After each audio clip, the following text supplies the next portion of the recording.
வணக்கம். இந்த வீடியோவில் நம்ம பார்க்க போகிறது வந்து என்கேப்சுலேஷன் டி என்கேப்சுலேஷன் பார்க்க போகிறோம். ஸோ என்கேப்சுலேஷனா என்ன, டி என்கேப்சுலேஷனா என்னன்றது ஓஎஸ்ஐ மாடலில் அதோடைய டேட்டா டிரான்ஸ்ஃபர் எப்படி நடக்குதுன்னு பார்க்க போகிறோம்.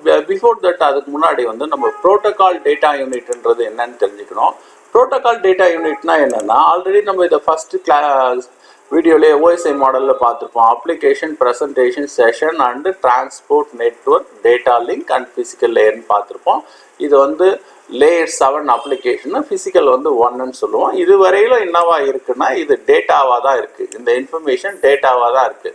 இங்கே வரும்பொழுது தான் செக்மெண்ட்டாக மாறுது. இதே டிசிபியாக இருந்ததுன்னா உங்களுக்கு வந்து செக்மெண்ட்டுன்னு சொல்லுவோம். யூடிபியாக இருந்ததுன்னா நம்ம வந்து டேட்டா கிராம்ஸ்ன்னு சொல்லுவோம்.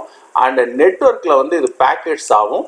டேட்டா லிங்க் லேயரில் அதாவது என்ன சொல்லுவோம்னா, நம்ம லேயர் 2ல் வந்து நம்ம ஃப்ரேம்ஸாக சொல்லுவோம்.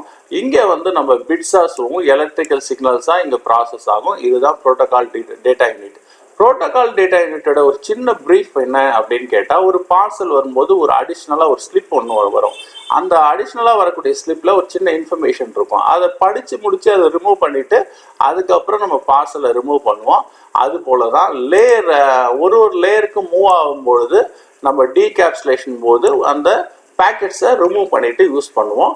ஸோ இந்த ப்ராசஸ் தான் நம்ம பார்க்க போகிறோம். பிஃபோர் தட் இந்த ப்ரோட்டோகால் டேட்டா யூனிட்டை தெரிஞ்சுட்டு பார்த்தா உங்களுக்கு அந்த டீட்டெயில் வந்து புரியும். ஸோ இதில் வந்து இதுதான் என்கேப்சுலேஷன், டி என்கேப்சுலேஷன்றது. ஃபர்ஸ்ட் வந்து application layer up to session layer வரையிலும் டேட்டாவாக இருக்குது. இந்த டேட்டாவை வந்து டிரான்ஸ்போர்ட் லேயருக்கு அப்பர் லேயர் ஹேண்ட் ஓவர் பண்ணுது. ஹேண்ட் ஓவர் பண்ணும்பொழுது இதோடைய ப்ராசஸ் என்ன மாதிரியான இன்ஃபர்மேஷன் இந்த பிடியூவில் இருக்கும் அப்படின்னு கேட்டிங்கன்னா, இதில் வந்து என்ன போர்ட்டில் யூஸ் பண்ணுறாரு. நான் இப்போ வந்து உதாரணத்துக்கு வந்து ஒரு எஸ்டிடிபி போர்ட்டில் வந்துட்டு நான் வந்து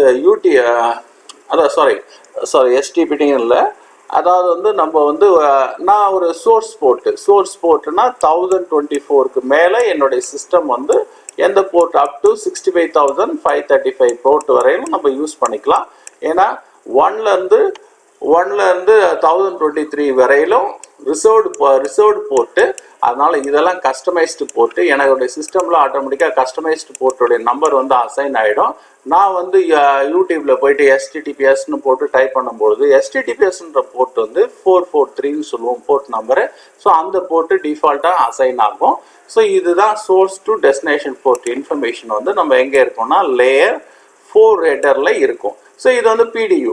ஸோ ஒன்ஸ் வந்து இது என்கேப்சுலேஷன் நம்ம பண்ணுறோம். அதுக்கு அடுத்தது லேயர் 3 நெட்வொர்க் லேயர், இது ரிலேட்டடான இன்ஃபர்மேஷன். இதில் என்ன இருக்கும், source and destination IP address. இப்போ என்னுடைய கம்ப்யூட்டரோட ஐபி அட்ரஸ் நான் யாரோட கம்யூனிகேட் பண்ணுறேன்னா, சர்வரோட கம்யூனிகேட் பண்ணேன்னா அதோடைய அட்ரஸ் இருக்கும். அடுத்தது டேட்டா லிங்க் லேயரில் இதோடைய மேக் அட்ரஸ் சம்மந்தப்பட்ட இன்ஃபர்மேஷன் இருக்கும், சோர்ஸ் அண்ட் டெஸ்டினேஷனு. ப்ளஸ் இதில் வந்து என்னென்னா ட்ரைலர்னு ஒரு ஹெட்டர் அண்ட் ட்ரைலர்னு இருக்குது. ட்ரைலரில் வந்து ஃப்ரேம் செக் சீக்வன்ஸ்னு ஒரு ஆப்ஷன் இருக்குது. அந்த ஃப்ரேம் செக் சீக்வன்ஸ்னால் என்னென்னா, என்னென்ன ஃப்ரேம்ஸ் எவ்வளோ இருக்குது அந்த குவான்டிட்டி, அதோடைய இது ஆரம்பத்துலேருந்து அதோடைய முடிவோடைய அந்த நம்பர்ஸ்லாம் இருக்கும், சீக்வன்ஸ் நம்பர்ஸ்லாம். இதோடைய ஆர்டர் தான் வந்து டேட்டா லிங்க் லேயரு.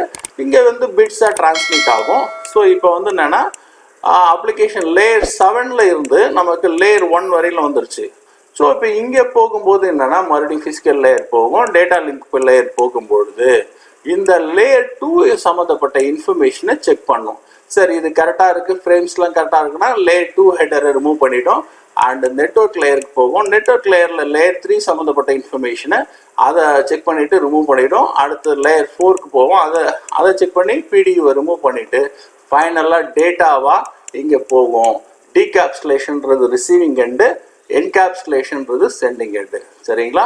இந்த வீடியோவில் புரிஞ்சிருக்கோன்னு நம்புகிறேன். தேங்க்யூ. நெக்ஸ்ட் வீடியோவில் பார்ப்போம்.